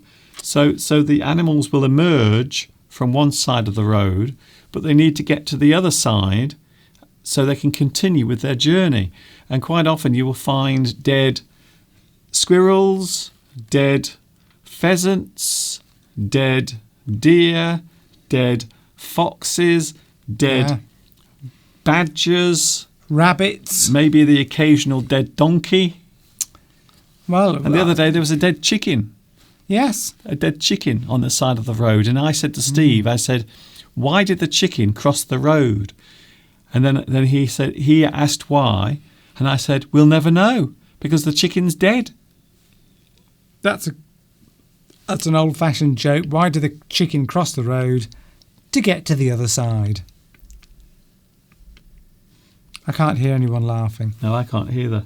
Am I going then, Mr. Duncan? Do you want me to go? If you want to go, you don't have to go. My legs are aching. I'm not telling you to go. Well, you gave me a hint about 10 minutes ago. Mr. Steve is going in 10 minutes, as much to say you wanted me to go. Well, I don't mind. Not really. Like and subscribe, by the way. If you like what you see right now on your computer monitor or mobile device, like and subscribe. And I am here. How often am I here? I hear you ask. Well, guess what? I am here Sunday, Wednesday and Friday. I might not be here on time on Wednesday because I might be going to see my mum in hospital. It depends if she's out, because she might be out of hospital by Wednesday. If not, I might be going to the hospital to see my mum. Steve? Yes, an old deer. I thought you were going to... I was going to say, yes, Zahor says deer accidents, hitting a deer with your car happens a lot in the winter because it's their mating season, so they're looking for a mate. They're rutting. And I think I've heard that. I think you're right there. Well, you are right, Zahor. They are rutting. Belarusia says, my friend hit a pork at night. I think you mean a pig. Pork is the meat that you get from a pig. So you wouldn't say, I hit a pork. You would say, I hit a pig. Well, it might have been. It might have been a piece of pork. Maybe someone had left a piece of pork in the road. A joint of meat. Yes, a piece of meat. Hit a pig. Hit a pig. Sorry to correct you there. But sorry. Well, the big question I have is, where are pigs? Hi, Beatrice. Where are pigs walking around free on the road? I've never seen a pig. Well, there might be a pig farm. Ah, yes. near where Belarusia lives, and maybe one of the pigs has got out. No. We don't have any pigs round here, do we? No. We don't. You can describe a person as a pig, a nasty person who's rude, slobby, untidy, smelly. Okay. Maybe they eat in a very unpleasant way. We can say that they eat like a pig. If you hit in the UK, there's a law. If you hit an animal like a deer, or what's that common one, that bird that crosses the road? And I've killed one, haven't I, accidentally? Pheasant. If you hit an animal that is edible, like a pheasant or a pig, maybe. Probably not a pig, because that probably would belong to a farmer, but a wild animal like a pheasant or a deer. If you hit it, you're not allowed, and it's dead, you're not allowed to take it and to eat. But if you were following somebody, if you found it dead on the side of the road, you could then pick it up and take it home and eat it. That's the law in this country. Who? Some people might. Well, I know neighbours that. Who is collecting dead animals from the road and eating them? Well, if you saw a dead deer, you might think, that's a lot of meat. That will keep me hungry for a few weeks. How the hell are you going to get the deer into your car? Well, you stick it in the boot, strap it on the top of the, on the roof. But you can. But if you hit that animal, you're not allowed by law. You can't take that animal. But somebody following you could take it. It's a strange law. I think it's there to prevent you deliberately killing animals. Yes. Because the idea is that you don't want people deliberately swerving to kill animals. So who is going out of their way to potentially damage their car just so they can have some free meat? Yeah, but if it's a pheasant. Yes. But you can't drive at them. No, you can't. But I think that's the idea of the law. Where are you going into the fields? It is a bit ludicrous. I don't know what. And unless there was somebody around, nobody's going to stop you. Mr. Bruno is very funny, by the way. Oh, what's Mr. Bruno said? Mr. Bruno says the pig that Belarusia hit has now become pork. Oh yes. That's very good. Very good. It's very good. Very funny. Yes. Oh, you don't have to apologise. But this is what this is all about. We're here to correct you on your English. We are. Anna Kobe had an accident with a wild boar. A wild boar. They're quite ferocious animals. I know the wild boar. We don't have them in the UK. We used to have them, but we must have killed them all off years ago. Probably poached them all, shot them all. Probably. Okay. Like we used to have wolves, but of course we killed all the wolves. We don't have wolves anymore. We don't. It is heart-wrenching to see an animal being killed in an accident. It is. Dead cats. Yes. Along this road, I've killed lots of animals, rabbits. Yes. And sometimes in the car. Right, I'm going to go, Mr. Duncan. You're going, are you? I'm flagging. Yes. If you're flagging, it means you're getting tired and you can't think properly. I have been here for 2 hours. Wow, 2 hours? Oh, yes. 2 hours. It's getting dark, Mr. Duncan, but the lights... It's not getting dark. The nights are getting brighter because we've crossed the winter equinox, haven't we? It's not dark out there. That's the light now. I know, but it will be dark soon. Yeah, it's about the sun sets in. No, it's about 4:30. I looked.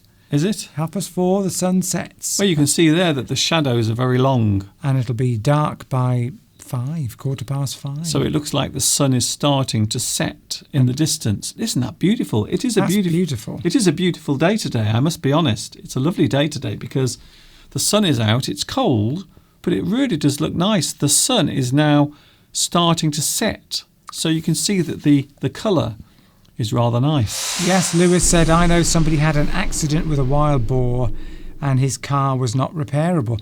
Well, that's the thing, because of you're probably driving if you hit a deer We know a neighbour that hit a deer and her car was written off. So if you say your car was written off, it means that it's beyond economic repair. Okay. Because you can often repair cars, but if it costs more to repair it than the car's worth, then the insurance company write it off. They say, that's not worth repairing. Okay. Get rid of it. So, okay. yes, I thought I'd just throw that in. This is you going, by the way. This is Steve going. He talks for another 6 minutes. But what I was going to say there, that you can repair the car, but you can't repair the bore. True. That's true, yes. If you hit a horse as well, people do hit horses sometimes. With cars? Yes, it's actually the bigger the animal, the more likely you are to do a serious injury to yourself. Well, yes, I suppose so. Because the car is hitting a big solid object. Yes, well, that's just physics, isn't it? Time flies in a live stream. It does, Flower. It very much does. It does fly. So I'm going to fly. Are you flying now, Steve? I'm going to fly. I'm going to go for a run because I've bought these new shoes that have great big studs in them that grip in the mud. And so I'm not sliding all over the place. So I'm not going to be sliding, Mr. Duncan, or tripping up. You're now talking for another 6 minutes. Because my new running shoes have these big rubber studs in them that dig into the mud. Okay. So no slipping or stumbling for me. It's time for Mr. Steve to pull out of the station. Are you ready to pull your hoot hoot? I am. It's time to go choo choo. Ready? No, you have to bring your hand over slightly. Oh. Or use this hand. I'll use this hand. All right, Mr. Duncan. Ready? Here we go. Ready? 1, 2, 3. Casey Jones, steaming and rolling. Okay, now you go, Steve. Bye. There goes Mr. Steve. We might get that right one week. So there we go. That was it. That was Mr. Steve. He's now going, and I hope he's going to make a nice cup of tea for me and a lovely tea cake as well. That would be ever so nice. Thanks for your company today. The time has gone by so quickly. I don't know where it's gone. Where has it gone? The time has flown by. Unfortunately, we don't have time for Grammar Llama Ding Dong, unfortunately, because Mr. Steve just wouldn't stop talking. So now it's just after 4 o'clock here in the UK. I've been here for 2 hours and my voice is almost worn out. However, I will be back with you on Wednesday. I hope I am back on Wednesday. If my mother is still in hospital, I might not be here at 2 p.m, but I will be here later. So I hope that's a deal. Is it a deal? Do you agree? I hope so. And also on Wednesday and Friday, and also next Sunday, 2 p.m. UK time. You can always catch me right here on YouTube. Beatrice says, thanks, Mr. Duncan, for this interesting class. I hope you've enjoyed it. Zahur says, thanks for your brilliant live stream. Thanks a lot. I hope you've enjoyed it. I love 2 hours of live streaming, just like before, says TS. Well, some people complained that the live stream was too long. Some people complain that the live stream is too short. So that's the reason why. 2 hours I've been here. Can you believe it? Can you believe it? Thanks, Cecilia. Thanks, Flower. Thanks, Olga. I will be doing the Grammar Llama Ding Dong on Wednesday because we've run out of time. Can you believe it? It's gone so fast. Even I can't believe it. Thanks for your company. Thank you, Anna Kobe, Grace, Olga. Thank you, Sweetness, as well. Thank you all for your lovely company today.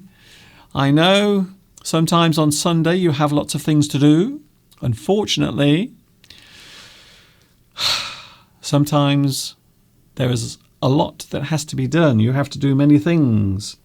Thank you, JC Geordie. I really appreciate the long live stream. So on Wednesday we will be taking a look at this. Honestly, I do apologise. You can blame Mr. Steve. Catch you later. I hope you have a good day. The rest of your day, I hope, goes well. and of course the rest of your weekend. This is Mr. Duncan in the birthplace of English saying thanks for watching, thanks for joining me today, and I will see you soon right here on YouTube. And of course, until next time, ta-ta for now.